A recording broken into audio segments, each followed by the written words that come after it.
नमस्कार दोस्तों, welcome back to Motor Defined. मैं हूं आपका होस्ट और दोस्त सरिंदम घोष और एक बार फिर मैं आप लोगों के लिए एक राइड कंपैरिजन के साथ हाजिर हूं। और आज हम लोग यहां पर राइड कंपेयर करने वाले हैं 2026 Honda Dio 125 X एडिशन के साथ 2026 TVS Ntorq 125 रेस एक्सपीडिशन को।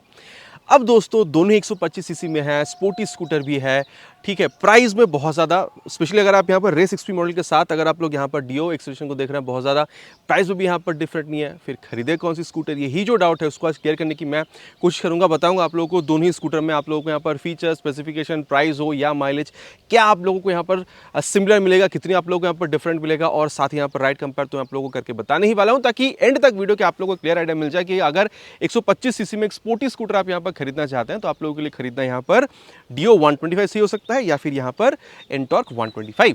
और दोस्तों आगे बढ़ने से पहले very special thanks to Rahul TVS Krishnanagar and Star Honda Krishnanagar for providing me scooters, ताकि मैं आप लोगों तक यहाँ पर ये कंपैरिजन पहुंचा सकूं। वेस्ट बंगाल के कृष्णनगर या आसपास के में अगर आप रहते हैं, कोई भी आप यहाँ पर टीवीएस या फिर आप यहाँ पर होंडा की प्रोडक्ट खरीदना चाहते हैं, शोरूम को आप डेफिनेटली कॉन्टैक्ट कर सकते हैं। डिटेल्स ऑलरेडी आप लोगों ने अपनी स्क्रीन पर देख लिया है। चलिए दोस्तों शुरू करते हैं। दोस्तों राइड कंपैरिजन पे जाने से पहले दोनों ही स्कूटर की मैं आप लोगों के साथ छोटी सी यहाँ पर एक वॉक अराउंड शेयर करना चाहूँगा, ताकि जो की डिफरेंसेस है ये मैं आप लोगों को यहाँ पर बता सकूँ। लुक के बारे में जहाँ तक बात है, दोनों में आप लोगों को स्पोर्टी लुक जो है वो आप लोगों को मिल जाएगा। कलर की जहाँ तक बात है, डियो 125 में वैसे तो 6 कलर है, अगर आप लोग इस एक्स एडिशन को मिला रहे हैं अप्रॉक्सीमेटली 7 कलर आप लोगों को टोटल मिलता है। Ntorq 125 में पहली बात तो ये कि बहुत सारी वेरियंट आपको मिल जाएगी, लेकिन अगर आप यहाँ पर रेस एक्सपी मॉडल पर आ रहे हैं तो आप लोगों को red, black, blue total 3 colour मिलता है। बाकी इस मॉडल को यहाँ पर रेस एक्सपी मॉडल को लाने का यहाँ पर 2 रीजन है। वैसे तो अगर आप टॉप मॉडल देख रहा है वहां पर करीबन 10,000 रुपए प्राइस भी ज्यादा है और उसको कंपनी एक्सट्रीम मॉडल कहती है, लेकिन इस मॉडल को लाने का 2 रीजन है। पहली बात तो ये कि यहां पर आपको जो पावर फिगर है थोड़ा सा ज्यादा मिलेगा। अगर आप लोग Ntorq 125 की किसी सीरीज की किसी भी और स्कूटर के साथ अगर आप इसकी तुलना कर रहे हैं, प्लस अगर आप लोग देख रहे हैं तो यहां पर आप लोग को ब्लूटूथ भी मिल जाता है। तो अब अगर मैं आप लोगों को यहां पर दोनों ही स्कूटर की फ्रंट व्यू के बारे में बताऊं तो दोनों में ही आप लोगों को यहां पर ये जो बल्ब टर्न इंडिकेटर के साथ एलईडी हेडलैम्प का जो सेटअप है, आप कह सकते हैं एलईडी डीआरएल के साथ, ये चीज आप लोगों को दोनों में ही मिलेगा। बाकी सस्पेंशन दोनों में आप लोगों को यहाँ पर टेलीस्कोपिक फोक वाला मिल जाएगा, लेकिन टायर में जब देख रहे हैं तो यहाँ पर आपको डिफरेंस मिलता है। अगर आप लोग यहाँ पर डियो में देख रहे हैं तो यहाँ पर आप लोगों को 90/90 सेक्शन तक का टायर जो है ये आप लोगों को मिल जाएगा 12 इंचेस की यहाँ पर अलॉय व्हील के साथ। लेकिन जैसे आप रेस एक्सपी मॉडल पर आ रहे हैं Ntorq की यहाँ पर ज़्यादा है, यहाँ पर आप लोग को 100/80 सेक्शन का टायर मिल जाएगा with 12 inches of alloy wheel. इसके अलावा अगर आप लोग देख रहे हैं तो ये कॉम्बी ब्रेकिंग सिस्टम दोनों में आप लोगों को मिल जाएगा। बाकी टीवीएस पर जाने से कंपनी उसको एसबीटी कहती है, सिंक्रोनाइज ब्रेकिंग टेक्नोलॉजी। काम दोनों में बिल्कुल ही सिमिलर है, रियर ब्रेक अप्लाई करने पर फ्रंट ब्रेक का अप्लाई हो जाना ताकि ब्रेकिंग को और बेहतर बनाया जा सके, ये दोनों में आपको मिल जाएगा। लेकिन जब आप लोग यहाँ पर दोनों में ही ब्रेक देख रहे हैं तो अगेन दोनों में डिस्क है, लेकिन साइज में डिफरेंस है। अगर आप लोग डियो में देख रहे हैं 190 एम तक का मिलेगा, लेकिन यहाँ पर आप लोगों को 220 एम तक का मिल जाएगा। बाकी दोनों में आप लोगों को पेडल डिजाइन वाला डिस्क मिलता है। अब इसके बारे में आगे चलते हुए बात करेंगे कि दोनों में कितनी अच्छी ब्रेकिंग आप लोगों को मिल जाती है। बाकी टायर और सस्पेंशन अगर आप लोग देख रहे हैं, सस्पेंशन तो चलिए दोनों में सिमिलर, लेकिन टायर और ब्रेक आप लोगों को हल्की सी दोनों में डिफरेंस मिलता है।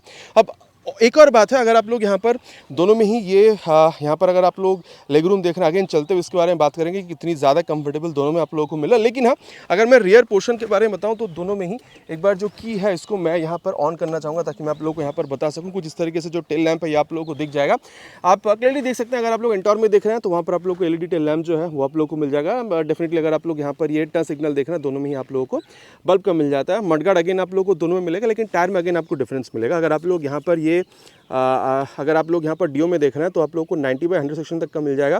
ये 10 इंचेस के अलॉय व्हील के साथ आपको मिलेगा, लेकिन जैसे आप लोग Ntorq में जाएंगे वहाँ पर बड़ी है। पहली बात तो ये कि 110 का आप लोगों को मिल रहा है, जो यहाँ पर 90 का मिल रहा था।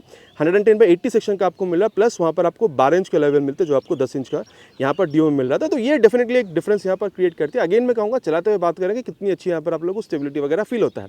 इसके अलावा सस्पेंशन और आप लोग ब्रेक देख रहे हैं, दोनों में ऑलमोस्ट सिमिलर है। दोनों में आप लोग देख सकते हैं यहाँ पर आप लोग जो adjustable single hydraulic shock absorber है ये आप लोगों को मिल जाएगा, प्लस 130 एम तक का जो ड्रम ब्रेक है ये भी आप लोगों को दोनों में बिल्कुल सिमिलर मिलेगा। अब अगर मैं आप लोगों को यहाँ पर इसकी साइड व्यू के बारे में बताऊँ तो मेन स्टैंड, साइड स्टैंड आप लोगों को यहाँ पर दोनों में ही बिल्कुल समझ में आने वाला है। इसके अलावा अगर आप लोग देख रहे हैं तो सीट हाइट अगर मैं आप लोगों को बताऊँ तो डिफरेंस, अगर आप लोग डियो में देख रहे हैं 765 तक का आपको मिल जाएगा, और अगर आप लोग यहाँ पर Ntorq में देख रहे हैं 770 एम तक का मिलेगा। तो अगर आपकी हाइट अराउंड 5'4" तक की है, 5'5" तक की है, दोनों स्कूटर को आप लोग यूज़ कर पाएंगे। प्रॉब्लम मेरे हिसाब से बहुत ज़्यादा आप लोगों को नहीं होनी चाहिए। 765, 770 170। और वहीं अगर आप लोग टैंक देख रहे हैं तो आप लोगों को डीओ में यहाँ पर 5.3 लीटर्स तक का मिल जाएगा, एंटॉर्क में आप लोग को यहाँ पर 5.8 लीटर्स तक का आप लोगों को बिल्कुल मिल जाता है। वहीं अगर आप लोग ग्राउंड क्लियरेंस देख रहे हैं, डीओ में आप लोगों को 171 एम तक का मिलेगा, एंटॉर्क में हल्की सी कम है 155 एम तक का। और ये एक्चुअल में डिफरेंस क्रिएट करती है और एक एडवांटेज है यहाँ पर डीओ के पास। अगर आप लोग पॉटहोल्स या फिर अगर आप लोग बम्प्स वगैरह पर से ज़्यादा गुजरते हैं, डीओ थोड़ी सी ज़्यादा आपको कंफर्टेबल फील दिलाएगी।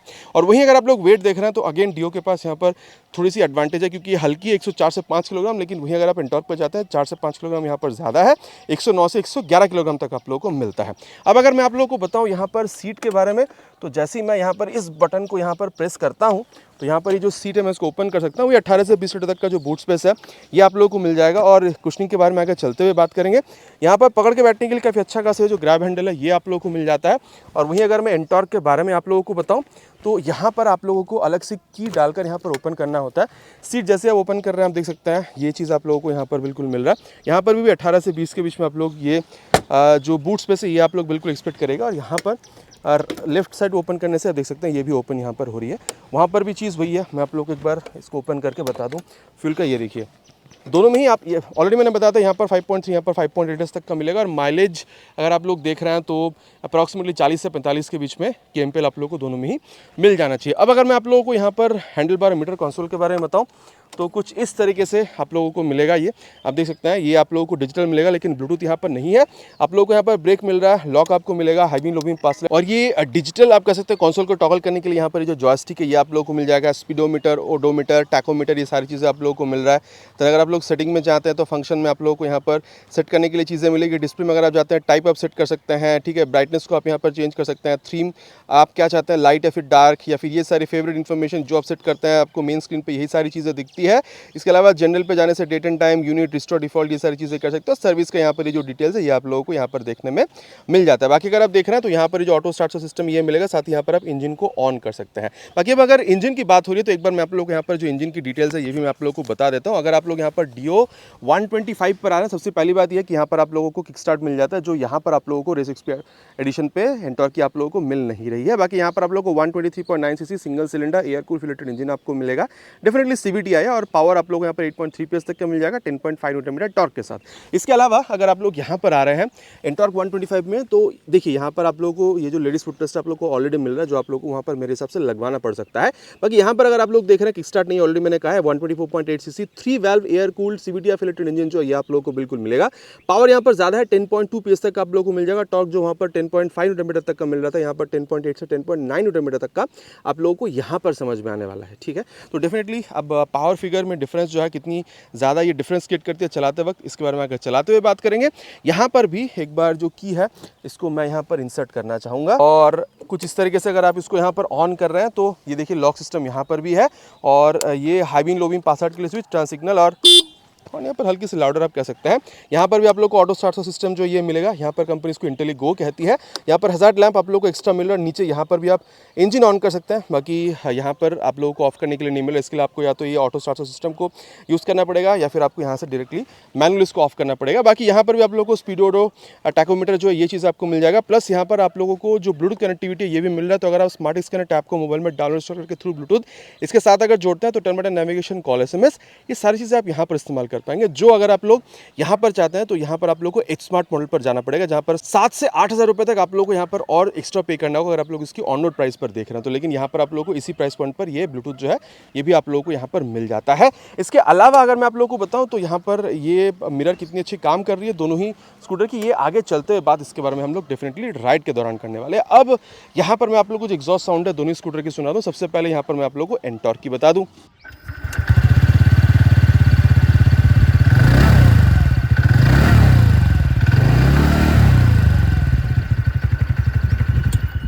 बाकी ये था एंटॉर्क का आवाज़ और अब मैं आप लोगों को यहाँ पर डीओ 125 की भी आवाज़ बता दूँ।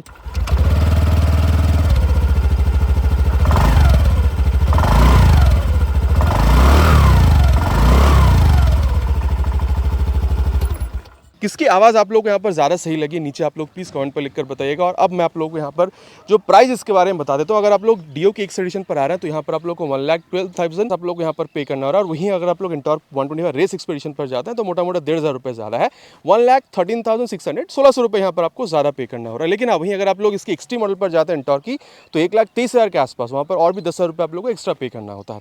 तो यहाँ तक मैंने आप लोग को बता दिया दोस्तों कि दोनों ही स्कूटर में आप लोग को चीज़ें मिल क्या रहा है। चलिए अब राइड पर चलते हैं, समझते हैं राइड में कितनी डिफरेंस अगर आप इस दोनों स्कूटर को देख रहे हैं तो। और दोस्तों अब यहाँ पर राइड कंपैरिजन की शुरुआत करेंगे with this new 2026 Honda Dio 125 X edition के साथ। बाकी सीट हाइट वही आप लोगों को करीबन 765 mm के आसपास मिल जाता है। और अगर आप देख रहे हैं तो आप लोग यहाँ पर अगर आपकी हाइट अराउंड 4.5 तक की तो भी आप लोगों को प्रॉब्लम नहीं होनी चाहिए। ऑलरेडी मैंने आप लोगों को वॉक अराउंड के दौरान भी बताया था, लेकिन वो अभी ठीक लग रहा है। चलते हुए इसके बारे में और ज़्यादा बात करेंगे। ऑलमोस्ट अपराइट आप बैठ रहे हैं, बहुत ज़्यादा झुकने की यहाँ पर ज़रूरत नहीं है। और चाहे आप बैठ रहे हो या फिर पिलन, आप लोगों को स्पेस यहाँ पर इनफ मिल रहा है, स्पेस में आप लोगों को प्रॉब्लम यहाँ पर नहीं होनी चाहिए। और चलिए अब हैंडल बार मैं ये नहीं कहूँगा कि बहुत ज़्यादा चौड़ी है, कॉम्पैक्ट ही आप लोगों को यहाँ पर फील होने वाला है। और अब यहाँ पर इसको स्टार्ट करते हैं, पीछे वैसे कोई है नहीं। और ये देखिए, मैं तो कहूँगा इनिशियली जब आप खींच रहे हैं, आप चाहे अकेले बैठे हों या फिर आप यहाँ पर पिलन के साथ भी हैं, जब आप इसको खींच रहे हैं इनिशियली तो मेरे हिसाब से आप लोगों को यहाँ पर कोई प्रॉब्लम नहीं होनी चाहिए। पिलन के साथ भी अगर आप बैठे हैं, फिर मैं दोबारा कह रहा हूँ, ठीक है। और लेग रूम देखिए मेरे हिसाब से काफ़ी सही आप लोगों को मिल रहा है। मेरी हाइट क्लोज टू 6 है, 6'1" तक की भी अगर आपकी हाइट है तो भी मेरे हिसाब से आप लोगों को बहुत ज़्यादा यहाँ पर प्रॉब्लम नहीं होनी चाहिए लेग रूम के हिसाब से अगर देखा जाए। बाकी अगर आप लोग देख रहे हैं तो यहाँ पर आप लोगों को अच्छा खासा जो स्पेस है वो भी आप लोगों को यहाँ पर बिल्कुल मिल जाता है। और चलिए अब यहाँ पर टाइम को वेस्ट ना करते हुए यहाँ पर जो एक्सेलरेशन टेस्ट इसको स्टार्ट करते हैं, फिर यहाँ पर इसकी जो परफॉर्मेंस है इसके बारे में आगे बात करते हैं। We'll start the acceleration test with 3 horns.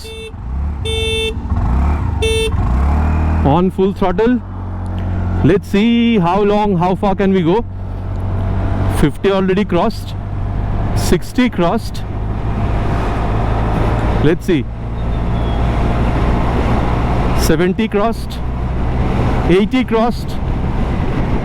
And अब देखिए ये एक ऐसी स्कूटर है जिसको आप ज़्यादा से ज़्यादा यूज़ करेंगे 125 सीसी के हिसाब से सिटीज़ में, ठीक है। और चाहे आप हाईवे पर भी क्यों ना अगर यूज़ कर रहे हो, 80 की स्पीड मेरे हिसाब से यहाँ पर आप लोगों तक एक इसकी जो एक्सीलरेशन है वो कितनी बढ़िया वो पहुँचाने के लिए मेरे हिसाब से इनफ रहेगा।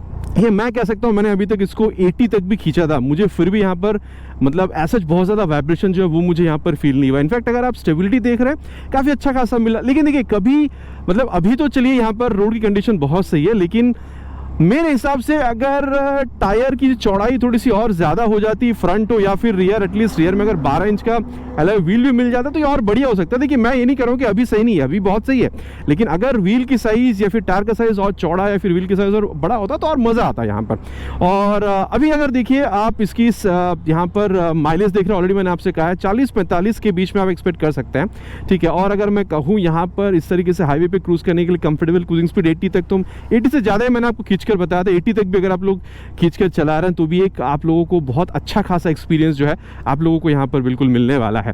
बाकी यहाँ पर मान के चलिए आप, अभी तो मैं आपको हाईवे पर चलाकर बता रहा हूँ, मतलब ये स्कूटर आप हाईवे पे तो सिर्फ चलाएंगे नहीं, इसको आप मेनली सिटी पर भी चलाएंगे। तो मान के चलिए आप यहाँ पर सिग्नल पर खड़े हैं, ठीक है, सामने आपके यहाँ पर रेड सिग्नल है, ये देखिए जैसे ही मैं स्कूटर बंद कर रहा हूँ टैकोमीटर देखिए यहाँ पर ये बंद है। क्यों? क्योंकि मैंने यहाँ पर ये ऑटो स्टार्ट सिस्टम जो इसको मैंने यहाँ पर ऑन कर रखा और ये अभी देखिए यहाँ पर ये ब्लिंक भी कर रही है, मतलब स्कूटर बंद होते होते ही अपने आप ये भी बंद हो जाती है। तो ये बहुत सही तरीके से काम करती है, ठीक है।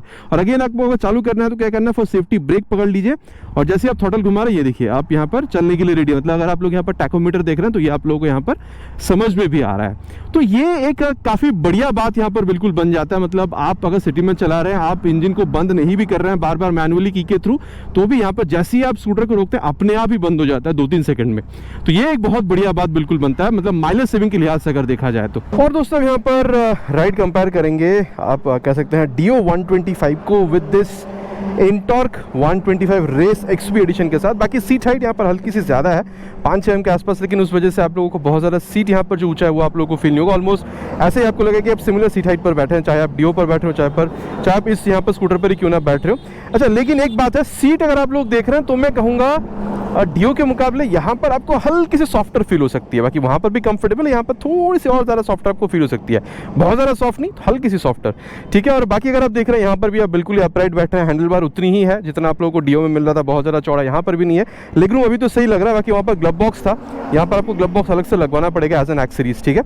और यहाँ पर भी आप लोगों को स्पेस काफ़ी सिमिलर मिलेगा जैसे आप लोगों को डियो में मिल रहा था, मतलब आप बैठ रहे हो फिर पिलियन, प्रॉब्लम आप लोगों को नहीं होना चाहिए।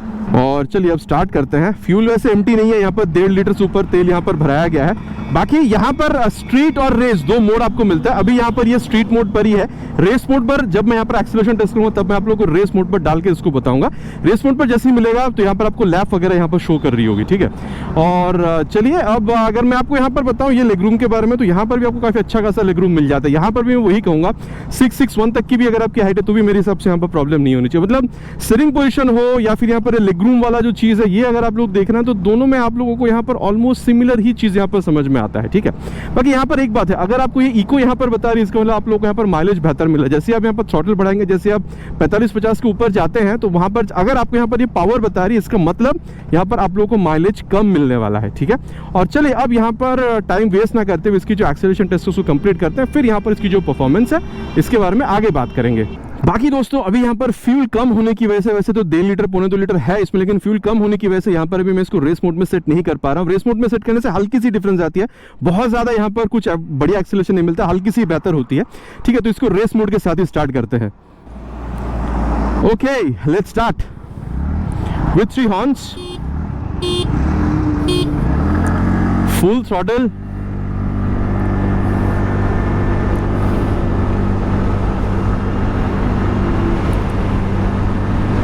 now you can see this power sign which clearly shows now it is iGo ready, which will give you more acceleration, better acceleration and 90 crossed। सो दोस्तों इतना तो मैं आप लोगों से बिल्कुल कह सकता हूं कि अगर आप वाइब्रेशन देख रहे हैं तो मेरे हिसाब से यहाँ पर भी आप लोगों को बहुत ज़्यादा मिल नहीं रहा है, ठीक है। मतलब मैं आप लोगों से ये कहूँगा कि आपको जितना वाइब्रेशन आप कह सकते हैं डियो 125 में दिख रहा था, उससे शायद आप लोगों को यहाँ पर कम ही फील होगा। मतलब मेरे हिसाब से अगर मैं आप लोगों को बता दूं, वैसे हाँ यहाँ पर भी वही 80 के ऊपर जब आप जा रहे हैं, यहाँ पर फुट रेस्ट के यहाँ पर आप लोगों को हल्की सी जो वाइब्रेशन वो आपको फील होती है, लेकिन ऐसा वो भी ऐसा नहीं है कि इसकी वजह से आप स्कूटर को ना खरीदे, वैसा वाला वाइब्रेशन नहीं है, ठीक है। और अगर मैं आपको बताऊं यहाँ पर स्टेबिलिटी, तो देखिए हल्की सी बेहतर स्टेबिलिटी आप यहाँ पर एक्सपेक्ट कर सकते हैं। वैसे डियो में भी काफी खूब था, लेकिन क्योंकि यहाँ पर ये व्हील साइज रियर की बड़ी और दोनों ही टायर आप लोग को चौड़ा मिला, तो हल्का सा बेहतर आप यहाँ पर जो स्टेबिलिटी वो एक्सपेक्ट कर सकते हैं। और माइलेज दोनों में 40-45 का मिल जाएगा, वो मैंने ऑलरेडी कहा है। और अगर आप देख रहे हैं तो कंफर्टेबल क्रूजिंग स्पीड यहाँ पर भी हाईवे में अगर आप देख रहे हैं तो 75 से 85, जैसा मैंने आप लोगों को डियो में कहा था, वही आप लोग एक्सपेक्ट करिएगा। बाकी अगर आप लोग इनिशियल देख रहे हैं तो शायद बहुत ज्यादा डिफरेंस यहाँ पर आपको ना मिले, लेकिन जैसे जैसे आप टॉप स्पीड पर पहुंचेंगे यहाँ पर आप लोगों को हल्की सी बेहतर टॉप स्पीड जो वो आप लोग बिल्कुल एक्सपेक्ट करिएगा। बाकी दोस्तों शाम होने को आई है और टाइम क्रंच की वजह से मैं आप लोगों को यहाँ पर प्रैक्टिकल डेमोन्स्ट्रेट करके नहीं बता रहा हूँ, लेकिन एंटॉर्क 125 में यहाँ पर भी ये जो इंटेलिगो सिस्टम आप लोगों को मिल रहा है, अगर ये काम कर रही है तो जैसे ही आप यहाँ पर स्कूटर को मतलब खड़ी करते हैं, अगर आपकी इंजन चल भी रही है, अगर आइडलिंग पर भी है, तो भी 5 से 7 सेकंड में अपने आप इंजन जो खुद को शट डाउन कर लेती है, ताकि माइलेज को यहाँ पर बेहतर करी जाए। और जैसे ही आप लोग यहाँ पर अगेन ब्रेक को पकड़कर जैसे आप लोग एक बार थ्रॉटल ब्लिप करते हैं, वैसे ही यहाँ पर ये अगेन चलने के लिए रेडी हो जाती है। ये सिमिलर प्रोसेस है जैसे आप लोगों ने डियो 125 एक्स एडिशन में ऑटो स्टार्ट ऑफ सिस्टम को देखा था। बाकी दोस्तों आप जिस बारे में बात करेंगे वो है इस स्कूटर की ब्रेकिंग। सबसे पहले पीछे वैसे कोई है नहीं, ले चलेंगे इसको अप्रॉक्स 60 के आसपास और फ्रंट ब्रेक, और 61 पे ले जाके फ्रंट ब्रेक। देखिए 190 mm तक का फ्रंट में आप लोगों को पेडल डिजाइन वाला डिस्क मिलता है। मैं कहूँगा देखिए जिस तरीके से वेट मिल रहा है 104-5 किलोग्राम के आसपास, तो वेट काफ़ी अच्छी तरीके से मैनेज कर रही है। और ये 60-70 ऐसा स्पीड है जिस पर हम लोग चलाते हैं, ठीक है, स्कूटर को, तो ये स्पीड पे आप काफ़ी कॉन्फिडेंट ब्रेकिंग यहाँ पर कर सकते हैं। मेरे हिसाब से प्रॉब्लम आपको 60-70 स्पीड पर एटलीस्ट, उससे ऊपर भी नहीं होनी चाहिए, लेकिन एटलीस्ट इस स्पीड पर तो आप लोगों को मेरे हिसाब से नहीं होनी चाहिए प्रॉब्लम। और अब अगर मैं आप लोगों को रियर ब्रेक के बारे में बताऊँ तो ये कुछ इस तरीके से आप इसको अप्लाई कर सकते हैं। एक बार 50 के ऊपर ले जाऊँ और 52 पे ले जाके रियर ब्रेक, 130 तक का देखिए आप लोगों को रियर में जो ड्रम ब्रेक है ये आप लोगों को मिलता है, लेकिन इसके साथ साथ कॉम्बी ब्रेकिंग भी है, मतलब रियर ब्रेक अप्लाई करते से ही फ्रंट ब्रेक का भी अप्लाई हो जाना। लेकिन इस वजह से बहुत ज़्यादा कुछ खास ब्रेकिंग मिल रहा है ऐसा नहीं है, प्रोग्रेसिव ही है। रियर ब्रेक पे जैसे आप लोग इसको पुल कर रहे हैं तो हल्का सा वो जो स्पीड है वो स्लो डाउन हो रही है, वही वाला फील है। लेकिन अब बेस्ट होता है रियर के संग संग बाद फ्रंट ब्रेक का अप्लाई हो जाना, तो वो एक बार मैनुअली अप्लाई करना, तो वो एक बार करके देखते हैं, वो भी अराउंड 60 के आसपास ले जाकर और 56 पे ले जाकर रियर विथ फ्रंट। ठीक है, मैं कहूँगा काफ़ी अच्छा खासा एक ओवरऑल ब्रेकिंग रिस्पॉन्स जो आप लोगों को मिल जाएगा। 50, 60, 70 की स्पीड पर भी अगर आप लोग ब्रेकिंग कर रहे हैं तो एक ओवरऑल जो ब्रेक रिस्पॉन्स है वो आप लोगों को काफ़ी अच्छा खासा यहाँ पर मिलने वाला है। और दोस्तों अब यहाँ पर इसकी जो ब्रेक है उसको भी हम लोग टेस्ट करेंगे, मोटा मोटा इसको ले चलेंगे 60 के आसपास, और जो फ्रंट ब्रेक है फिर यहाँ पर इसकी टेस्ट करेंगे। यहाँ पर ये जो क्राउड है इसको क्लियर करते हैं, फिर यहाँ पर ब्रेक अप्लाई करते हैं और ये 63 पर ले जाकर फ्रंट ब्रेक। अब देखिए दोस्तों 4-5 किलोग्राम यहाँ पर आपको ज्यादा मिल रहा है, और इसके मुकाबले अगर आप देख रहे हैं तो जो फ्रंट में आप लोगों को डिस्क मिल रहा है वो भी वहाँ पर जो 190 था यहाँ पर 220 है। अब देखिए ये नहीं कहूँगा कि क्योंकि डिस्क साइज बड़ा है तो यहाँ पर आपको बहुत बढ़िया कुछ ब्रेकिंग मिल जा रहा है अगर आप डीओ के मुकाबले में देख रहे हैं, लेकिन हल्की सी बेहतर ब्रेकिंग आप लोग यहाँ पर एक्सपेक्ट करिएगा। लेकिन एज सच बहुत ज़्यादा डिफरेंस नहीं है, जब आप दोनों को चलाकर देखेंगे तब आपको समझ में आएगा। बहुत ज़्यादा भले ही नहीं है लेकिन यहाँ पर हल्की से बेहतर आपको फील हो सकती है। अब रियर जो ब्रेक है दोस्तों इसको भी यहाँ पर एक बार टेस्ट कर ही लेते हैं। वैसे पीछे कोई है नहीं, मोटा मोटा इसको भी 50 के आप ले चलेंगे और फिर प्रेस करेंगे और ये 54 पे ले जाके रियर ब्रेक। अब देखिए बात यहाँ पर भी वही है, वहाँ पर आप लोगों ने कॉम्बी ब्रेकिंग देखा था, यहाँ पर कंपनी एसबीटी कहती है synchronised braking technology, rear brake apply करते से फ्रंट ब्रेक का भी अप्लाई हो जाना। लेकिन बात यहाँ पर आपको बिल्कुल ही सिमिलर मिलेगा, वहाँ पर भी 130 एम का ड्रम ब्रेक था, यहाँ पर भी आपको चीज़ सेम मिल रहा है। अब बात ये नहीं कि चीज़ सेम मिल रहा है, ये नहीं, चलाते वक्त अगर आप देखेंगे तो फील डेफिनेटली दोनों में सिमिलर है। ठीक है, प्रोग्रेसिव नेचर की, जैसे आप रियर ब्रेक प्रेस कर रहे हैं हल्का सा यहाँ पर जो स्पीड है वो स्लो हो रही है। ठीक है, तो ये था रियर ब्रेक, और वैसे पीछे कोई है नहीं। एक बार रियर के संग संग बाद फ्रंट ब्रेक को एक बार अप्लाई करके देखते हैं, वही अराउंड 50 के ऊपर ले जाकर और ये 55 पे ले जाकर रियर विथ फ्रंट। वैसे अगर मैं आपको बताऊं तो अगेन जैसे मैं फ्रंट ब्रेक में आप लोगों को कह रहा था बहुत ज़्यादा डिफरेंस शायद आपको ना दिखे, लेकिन फिर भी अगर आप ओवरऑल ब्रेकिंग देखते हैं तो यहाँ पर आपको हल्का सा बेहतर मिल सकता है। अगेन मैं कहूँगा बहुत ज़्यादा डिफरेंस नहीं है, डीओ में भी काफ़ी बढ़िया, लेकिन जब आप बारी बारी चलाकर देखेंगे तो शायद यहाँ पर आपको हल्का सा बेहतर दिखे। अगेन कहूँगा बहुत ज़्यादा डिफरेंस नहीं है। और दोस्तों बात अगर यहाँ पर सस्पेंशन की करी जाए तो देखिए मैं यहाँ पर कहूँगा चाहे आप फ्रंट देख रहे हो या फिर आप यहाँ पर रियर सस्पेंशन देख रहे हो, is on the mid side. अब सॉफ्ट नहीं है, बहुत ज़्यादा हार्ड भी नहीं है। देखिए अगर आप इस तरीके से हाईवे पर चला रहे हैं, हाई स्पीड हो, टॉप स्पीड हो, छोटा मोटा अगर आप कॉर्नरिंग भी करना चाहते हैं, मेरे हिसाब से सस्पेंशन बहुत सही आप लोगों को यहाँ पर रिस्पॉन्स देगी, आप लोगों को काफ़ी अच्छा खासा कॉन्फिडेंस मिल जाएगा। लेकिन अगर आप गड्ढों पर जा रहे हैं, देखिए छोटा मोटा गड्ढा तो ये आराम से चलेगी, ज़्यादा गड्ढों पर जब आप जाएंगे तब आप लोगों को यहाँ पर जो झटका है ये स्कूटर तब आप लोगों को यहाँ पर ये बिल्कुल फील कराने वाली है। बाकी देखिए सस्पेंशन की बात हो चुकी है। अगर मैं ओवरऑल फील के बारे में आपको बताऊं, जिस तरीके से अगर आप इस तरीके से इसके साथ खेलने की कोशिश करेंगे, स्कूटर आपकी बात मानती है तो उधर भाग नहीं जाती है। 104 से 5 किलोग्राम तक यहाँ पर आप लोग इसकी वेट मिलती है। तो मैं तो कहूँगा देखिए अगर आप इसकी रियर व्यू मिरर भी देख रहे हैं, अच्छा खासा रियर व्यू आपको मिल रहा है, स्कूटर आपके यहाँ पर कंट्रोल में रह रही है। ठीक है, आप लोगों को यहाँ पर speedo odo tachometer, mobile charging port, then आप लोगों को यहाँ पर ये जो हैंडलिंग है ये भी काफ़ी अच्छा खासा मिल जाता है। देखिए मैं कहूँगा 125 सीसी की स्कूटर आप अगर इसको डेली राइड्स के लिए यूज़ करेंगे, अगर आप इसको पिलन के साथ बैठकर भी चलाना चाहेंगे, अगर आप इसको डेली कम्यूट के लिए यूज़ करते हैं, डेली राइड के लिए काफ़ी सही है। लेकिन कभी अगर आपका मन हुआ कि अगर आप पिलन के साथ इस तरीके से छोटे मोटे अगर आप यहाँ पर राइड्स के लिए निकलना चाहते हैं हाईवेज़ पर भी, तो भी मेरे हिसाब से आप निकल सकते हैं, बहुत ज़्यादा प्रॉब्लम आपको नहीं होनी चाहिए। लेकिन हाँ, हाईवेज़ के लिए बहुत ज़्यादा प्रेफर मैं इसको नहीं कर रहा हूँ, मैं मेनली कह रहा हूँ यहाँ पर सिटीज़ के लिए।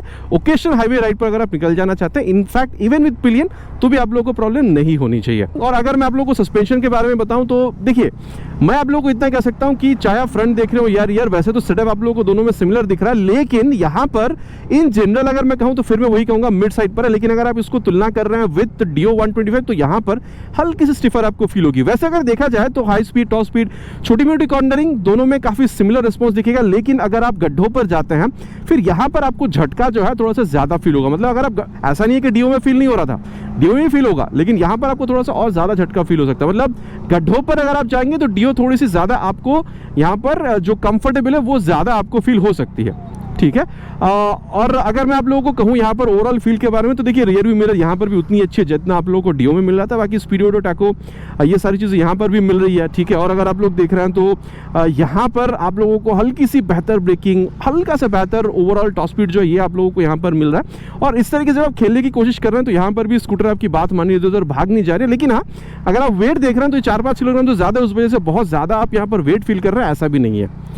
तो ये था अबाउट ओवरऑल फील। मतलब मैं तो कहूँगा देखिए, अगर आप सिटी राइड करना चाहते हैं फिर तो दोनों ही स्कूटर बहुत सही है। लेकिन अगर आप लॉन्ग राइड करना चाहते हैं, अगेन मैं कहूँगा यहाँ पर भी आप कर सकते हैं। ओकेशनल लॉन्ग राइड की मैं बात करूँ, अगर आप पिलियन के साथ भी जाना चाहते हैं तो प्रॉब्लम यहाँ पर भी नहीं होना चाहिए। मेन डिफरेंस आपको दिखेगा हल्का सा बेहतर ब्रेकिंग और हल्का सा बेहतर एक्सेलरेशन, वो चीज़ आप लोगों को यहाँ पर एक्सपेक्ट आप बिल्कुल कर सकते हैं। वही बहुत ज़्यादा डिफरेंस नहीं है ड्यू के मुकाबले, हल्की सी आप लोगों को यहाँ पर बेहतर फील हो सकती है अगर आप लोग बारी बारी चलाकर देख रहे हैं तो। मोटा मोटा दोनों स्कूटर में क्या हानि हम लोग बात कर चुके हैं। चलिए अब चलते हैं इसकी कंक्लूजन पर और फिर बात करेंगे कि फिर दोनों में से आप लोगों के लिए खरीदना कौन सा सही हो सकता है, डियो 125 या फिर एंटॉर्क 125। और दोस्तों अब ये सत्यवचन की घड़ी, कंक्लूजन का समय कि फिर डियो खरीदे या फिर यहाँ पर एंटॉर्क। देखिए मैं कहूँगा, देखिए वैसे अगर आप रेस एक्सपी मॉडल ये वाली स्पेशली अगर रेस एक्सपी मॉडल के साथ अगर आप एक्सटेंशन को कंपेयर कर रहे हैं यहाँ पर, तो बहुत ज़्यादा प्राइस में डिफरेंस तो है नहीं, है ना। यहाँ पर ये 1,12,500 और ये यहाँ पर 1,13,500 रुपये के आसपास आ रही है। 1,000 रुपये का आप लोगों को यहाँ पर प्राइस गैप मिलता है। देखिए मैं कहूँगा, अगर आपको एक होंडा की रिलायबल इंजन ये वाली चीज़ अगर आपको चाहिए, आप चाहते हैं कि आपको सिटी में राइड करना है, आपको पिलियन के साथ राइड करना है, आप चाहते हैं आपको माइलेज भी वही करीबन 40-45 के आसपास मिल जाए, और आप लोगों को यहाँ पर ये जो कंसोल है यहाँ पर वो आप कह सकते हैं थोड़ी सी वो कलरफुल वाली वो सारी जो चीज़ें हैं ये आप लोगों को चाहिए, मेरे ख्याल से इन सारी चीज़ों के लिए आप यहाँ पर डियो 125 को ख़रीद सकते हैं, ठीक है। लेकिन अगर आप TVS as a brand own करना पसंद करते हैं, आपको अगर यहाँ पर एंटॉर्क की अगर आप लोगों को यहाँ पर लुक अच्छी लग रही है, आप चाहते हैं कि आप लोगों को यहाँ पर थोड़ी सी और बेहतर एक्सेलरेशन मिले, हल्की सी और बेहतर आपको ब्रेकिंग मिल जाए, और माइलेज भी वही करीबन आप 40 से 45 के आसपास आप चाह रहे थे, ठीक है। मेरे हिसाब से अगर मैं आपको बताऊं तो ये 2-3 डिफरेंसेस की वजह से अगर आप सिमिलर प्राइस पॉइंट पर अगर आप लोग यहाँ पर एंटॉर्क 125 पर भी आ रहे हैं तो भी मेरे ख्याल से एक अच्छी ही स्कूटर आप लोग यहाँ पर खरीद रहे हैं। बाकी मैंने आप लोगों को बता दिया है दोनों स्कूटर में चीज़ें आपको मिल क्या रहा है, कहाँ पर ये और अच्छी हो सकती थी। अब आप लोग नीचे कमेंट पर लिखकर बताइएगा आफ्टर दिस रिव्यू आप क्या समझ रहे हैं, अब आप कौन सी स्कूटर खरीदना चाहेंगे, डियो 125 स्पेशली ये एक्स एडिशन, या फिर आप यहाँ पर एंटॉर्क 125 खरीदेंगे स्पेशली ये रेस एक्सपीडिशन।